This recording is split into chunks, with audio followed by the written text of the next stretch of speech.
Welcome to Magnificat TV News, dedicated to offering news of the Church. Today is Wednesday, April 10th, 2019.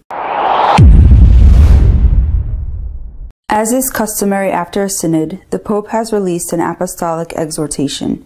In it, he encourages Catholic youth to act as evangelizers for their peers. The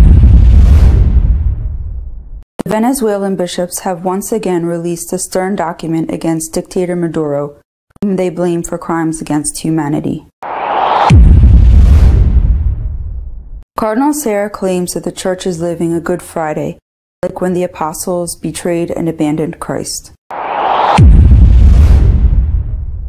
There's harassment against the nuns who do not comply with the Communist Party. China is offering money to those who report anyone celebrating banned acts of worship.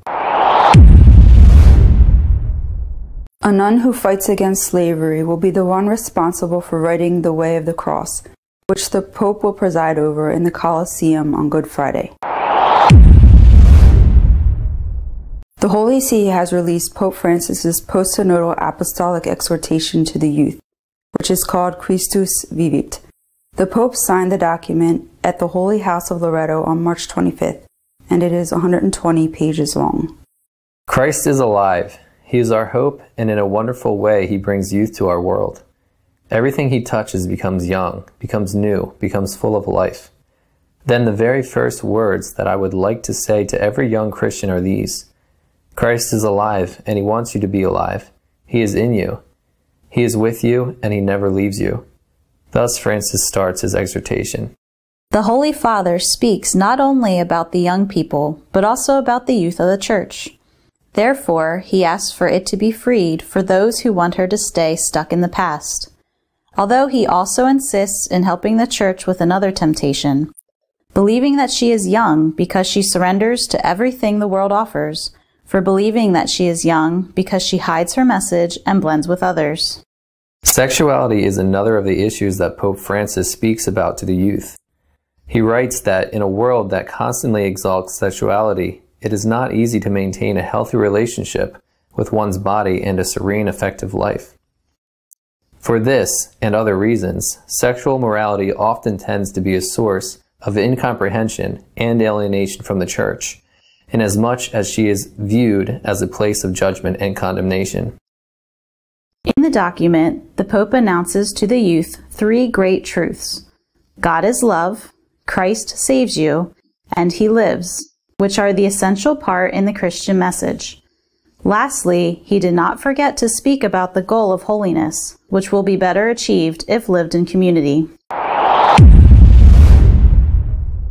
Once again, the Venezuelan bishops give voice to the crisis in their country, with a strong document against the dictatorial communist regime governing them. The Venezuelan Episcopal Conference has made public a message to the people of God and to people of goodwill, in which they blame Maduro's regime of committing crimes against humanity. The bishops state that among those crimes against humanity can be considered numerous situations about which the episcopate has warned in several documents.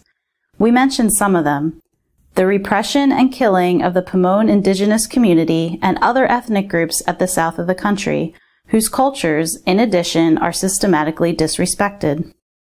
The forced deportation of Colombians and Venezuelans without proper legal procedures back in 2016, when the border was closed with arguments lacking credibility. The incarceration or other grave acts of deprivation of physical liberties in violation of other fundamental rules. The torture against political detainees, they add.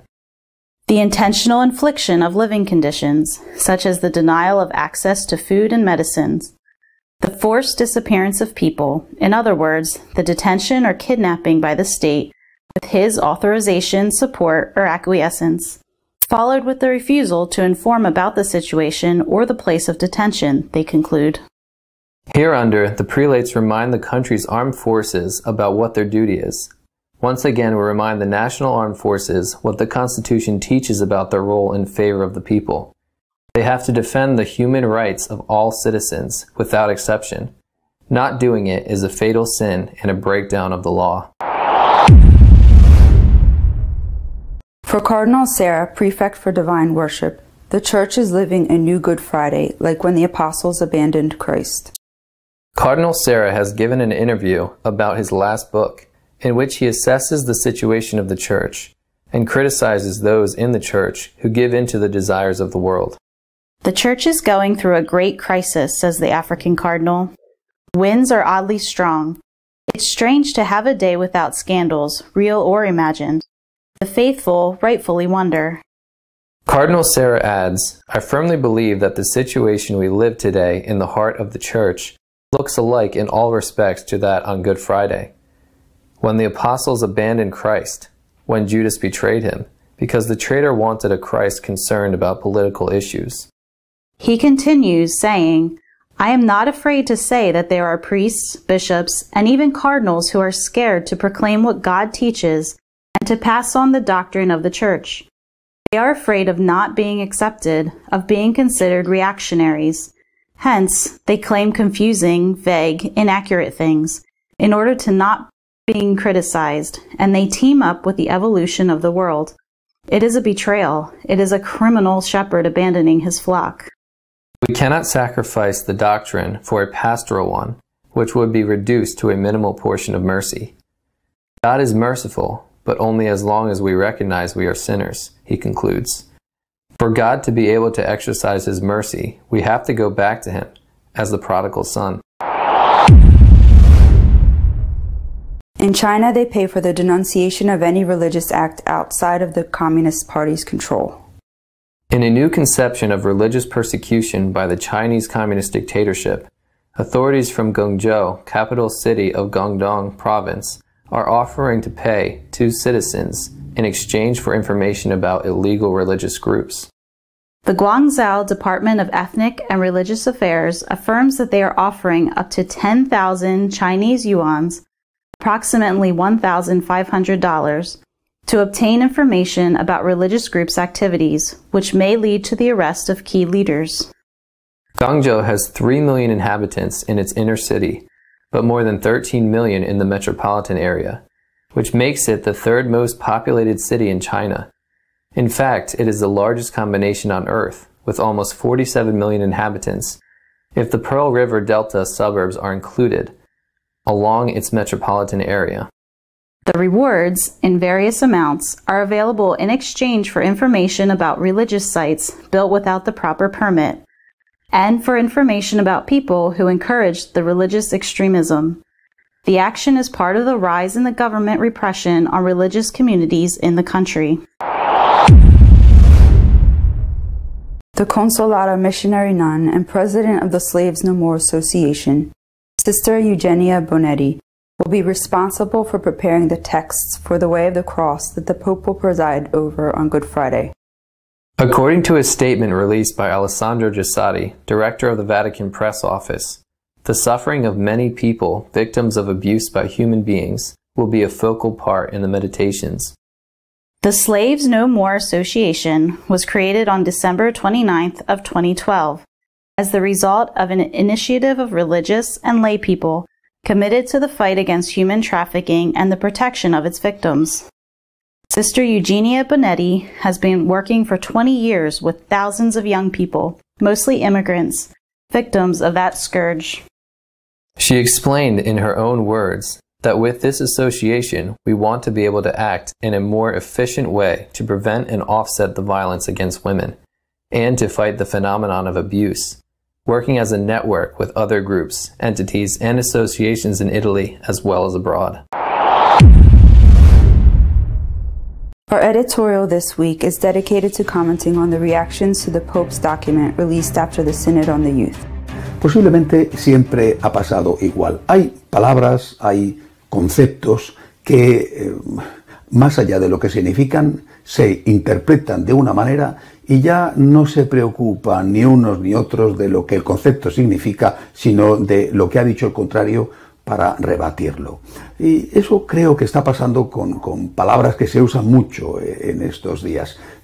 La palabra discernimiento, la palabra sinodalidad, la palabra escucha, la palabra diálogo. Bueno, hablo de esto porque ha salido a la luz esta semana con motivo de la publicación de la exhortación apostólica sinodal del Papa Francisco sobre los jóvenes.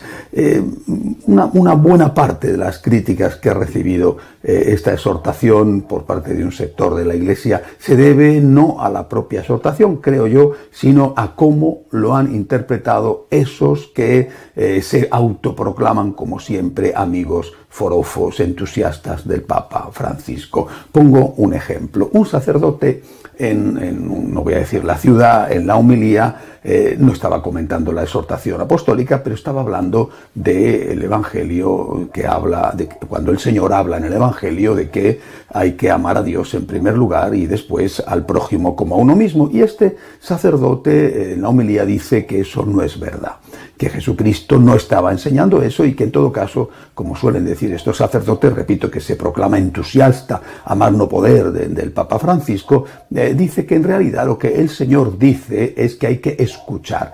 Y cita un fragmento del libro del Deuteronomio, la más famosa oración del judaísmo, que dice Shema Israel, escucha Israel. Según este sacerdote, lo que hay que hacer es escuchar. Y escuchar significa para él escuchar al pueblo. No escuchar a Dios, sino escuchar al pueblo. Es decir, él lo traduce afirmando que lo que la gente opina es lo que la Iglesia tiene que enseñar. Si la gente quiere sexo, droga y rock and roll, sexo, droga y buen rollito, la Iglesia tiene que bendecir el sexo, la droga y el buen rollito. O sea, porque la Iglesia está para escuchar al pueblo. Y lo que el pueblo decida, lo que el pueblo quiera, la mayoría, por supuesto, porque habrá siempre un sector que no le guste, pero eso no tienen derecho ni a opinar, lo que la mayoría quiera, eso es lo que manda y lo que importa. Claro, con estas interpretaciones del concepto de escucha o del concepto de discernimiento o del concepto de diálogo, no me extraña que salga el cardenal Sará, el prefecto de la Congregación para el Culto Divino, diciendo que la Iglesia no está para escuchar, sino que está para enseñar. Vamos a ver. Claro que tenemos que escuchar, por supuesto que tenemos que escuchar, pero ¿a quién? En primer lugar, tenemos que escuchar a Dios. Tenemos que escuchar a Dios, esto es lo primero. Y claro que tenemos que escuchar al pueblo, ¿cómo no? Y claro que tenemos que enseñar. ¿Qué tenemos que enseñar? Tenemos que enseñarle al pueblo lo que viene de Dios. No tenemos que omitir las verdades, no, aunque no sean populares esas verdades. Tenemos que escuchar a Dios y transmitirle eso al pueblo. Y tenemos que hablarle a Dios del pueblo, de sus sufrimientos, de sus inquietudes. Tenemos que ser abogados de Dios ante el pueblo y tenemos que ser abogados del pueblo ante Dios. Eso es lo que significa ser sacerdote, ser pontífice, uno que hace puentes entre dos orillas. Ante Dios abogamos por el pueblo que está sufriendo y ante el pueblo defendemos los derechos de Dios y transmitimos las enseñanzas de Dios. Hay, por lo tanto, que escuchar a Dios y al pueblo cuando expresa su sufrimiento y hay que enseñar al pueblo aquello que nos pide Dios que le enseñemos. Esto no es ajeno, de verdad, no es ajeno a la exhortación apostólica del Papa. No es que el Papa está en contra de la enseñanza. Lo que sí que dice el Papa es que hay que ir por pasos. Hay que ir por pasos, es decir, al niño se le da primero la papilla antes de darle alimentos fuertes. Y primero aprende a gatear, luego a andar tambaleante y después ya anda bien y después corre. Bueno, es decir, hay que ir por pasos, pero sin negarse nunca a decir la verdad cuando llega el momento. ¿Qué es lo que primero hay que hacer? Lo dice el Papa en su exhortación apostólica. Hay que transmitir el querigma. Es una palabra un poco rara, pero es una palabra importante. El querigma, lo esencial.